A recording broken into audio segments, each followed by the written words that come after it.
Pandian store serial எபிசோடில் என்ன நடக்க போகுதுங்கிறத இந்த ப்ரிடிக்ஷனில் பார்க்கலாம். நம்ம செந்தில் வந்து எப்படியாவது மீனாவை கூப்பிட்டுட்டு தனி கொடுத்தனம் போயிடணும் அப்படின்னு சொல்லி அவர் ஐடியா பண்ணி வச்சுருக்காரு. ஆனால் நம்ம மீனானா நான் தனி கொடுத்தனம்லாம் வரமாட்டேன், நான் இங்கே தான் இருப்பேன், எனக்கு இங்கே தான் நல்லா இருக்குது, எனக்கு இங்கே தான் ரொம்ப சந்தோஷமாக இருக்குது, அதனால நான் எங்கேயும் வரமாட்டேன் அப்படின்னு சொல்லிடுறாங்க.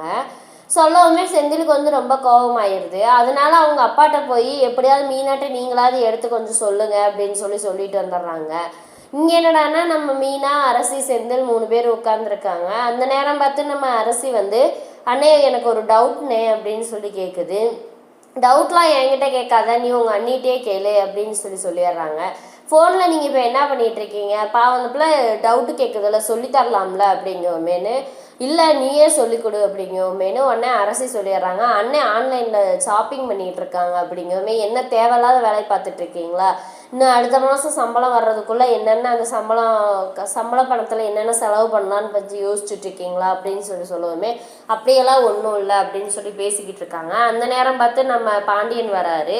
பாண்டியன் வந்து கோமதி நான் பணம் கொடுத்து வச்சுருந்தேன்ல, அதில் எவ்வளோ பேலன்ஸ் இருக்குது அப்படின்னு கேட்கவுமே, அதில் எவ்வளோ இருக்குன்னு எனக்கென்ன தெரியும், நீங்கள் கொடுத்ததான் எனக்கு இருக்குது அப்படின்னு சொல்கிறாங்க.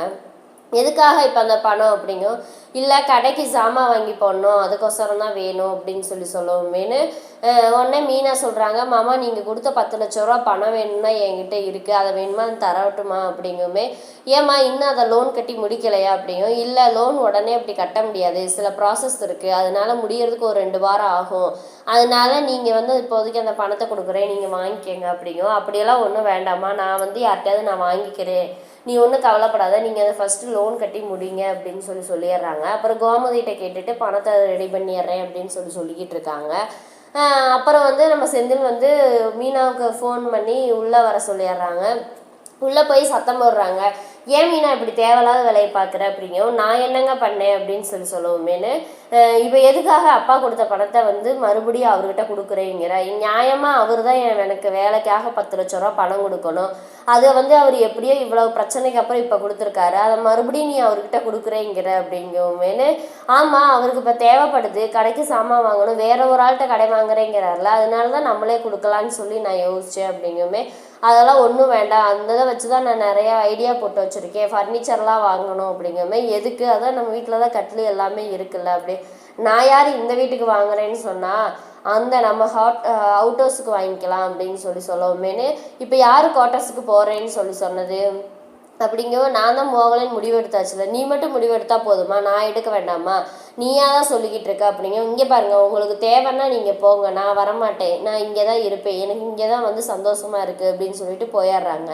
சொல்கிறத புரிஞ்சுக்கவே மாட்டேங்கிறாளே அப்படின்னு சொல்லிட்டு பேசிக்கிட்டு இருக்காங்க. அப்புறம் என்னடானா, இங்கே நம்ம கடையில் வந்து நம்ம மயிலோட அப்பா இல்லாத வேலையெல்லாம் காட்டிக்கிட்டு இருக்காரு. என்ன மளிகை சாமான் பூரா இவங்க எடுத்து வச்சு கிளம்பிக்கிட்டு இருக்கோமேனு என்ன பண்ணிடுவார், எதுக்காக நீங்கள் மளிகை சாமான்லாம் இப்போ எடுத்து வைக்கிறீங்க அப்படிங்கவுமே, வீட்டுக்கு தேவையான மளிகை சாமானை எடுத்து வைக்கிறோம் அப்படின்னு சொல்லி பழனி சொல்லுவோமே, அப்போ அவரும் போய் ஒரு சாக்கு எடுத்துகிட்டு வந்து தேவையான இதெல்லாம் எடுத்து போட்டு போயிடுவார். பழனியும் நீங்கள் எடுத்து சாமானை எப்படியாவது எழுதி வச்சுருங்க அப்படிங்கவுமேனா, அதெல்லாம் எதுக்கு, உங்கள் கணக்கு வேறு என் கணக்கு வேறு அப்படின்னு சொல்லிட்டு எடுத்துகிட்டு போயிடுவார். இங்கே ராஜியும் கதிரும் வந்து ட்ராவல்ஸை சரி பூட்டிட்டு கிளம்பலாம் அப்படிங்கும்போது, அந்த நேரம் பார்த்து ஒரு கஸ்டமர் வருவாங்க. வரவுமேனு கஸ்டமர் டிரைவர் இல்லை அப்படிங்குமே, நானே போகிறேன் அப்படின்னு சொல்லி கதிர் சொல்லவுமே, அதெல்லாம் ஒன்றும் வேண்டாம், நீ போக வேண்டாம், டிரைவர் இல்லைன்னா பேசாமல் விடு அப்படின்னு சொல்லுவோம். அப்போ நம்மளுக்காக நம்பி வந்த கஸ்டமரை நம்ம விட முடியுமா அப்படிங்குமே, இருந்தாலும் நம்ம ஹெல்த்தையும் பார்த்துக்க வேண்டாமா, கொஞ்ச நேரம் தான் உனக்கு ரெஸ்ட் கிடைக்கிறது, ஏன்னா அதுலேயும் நீ இப்படியே டிரைவராக போனேன்னா அப்புறம் நம்ம என்ன பண்ண முடியும் அப்படின்னு, சரி அப்படின்னு சொல்லிட்டு இன்னொருத்தவங்களுக்கு முன்னாடி வேலை பார்த்த ட்ராவல்ஸில் கால் பண்ணி சொல்லிடுறாங்க, நீ வந்து நாளையிலேருந்து ட்ராவல்ஸ்க்கு வர வேண்டாம், நீ வந்து வீட்டிலேருந்து படி அப்படிங்குமே, ஏன் இப்போ நான் ட்ராவல்ஸ் வர்றது உனக்கு பிடிக்கலையா அப்படின்னு கேட்கவுமே, அப்படியெல்லாம் ஒன்றும் இல்லை, நீ இருந்தாலும் நீ படி அப்படின்னு சொல்லுவோம். இங்கே பாரு, நீ வாங்கி கொடுத்த புக்கை நான் கையில் தான் வச்சுருக்கேன், எங்கே போனாலும் அதை எடுத்துகிட்டு போயிட்டு தான் படிச்சுட்டு தான் இருக்கேன், நீ அதை பற்றிலாம் ஒன்றும் கவலைப்பட வேண்டாம் அப்படிங்க. எனக்கு டிரைவிங் கிளாஸ் சொல்லிக் கொடு அப்படிங்குமே, எதுக்கு அப்படி, ஆமாம் டிரைவர் இல்லாத நேரத்தில் நான் வந்து டிரைவராக போகிறேன் அப்படிங்குமே, அதெல்லாம் ஒன்றும் வேண்டாம், நீ உன் வேலையை மட்டும் பாரு அப்படின்னு சொல்லிடுவாங்க. இங்கே என்னன்னா, நம்ம மயிலோட அப்பா எல்லாத்தையுமே மூட்டை கட்டிக்கிட்டு வீட்டுக்கு கிளம்பிடுறாரு. நம்ம சரவணனும் பழனி எதுவுமே சொல்ல முடியாமல் வாயடைச்சு போய் நிற்கிறாங்க. இந்த மயிலோட அப்பா இதனால எந்த பிரச்சனை வரப்போகுதுங்கிறத வந்து அடுத்த வீடியோவில் பார்க்கலாம். இந்த வீடியோ பிடிச்சிருந்தா மறக்காமல் லைக் பண்ணுங்கள், சப்ஸ்கிரைப்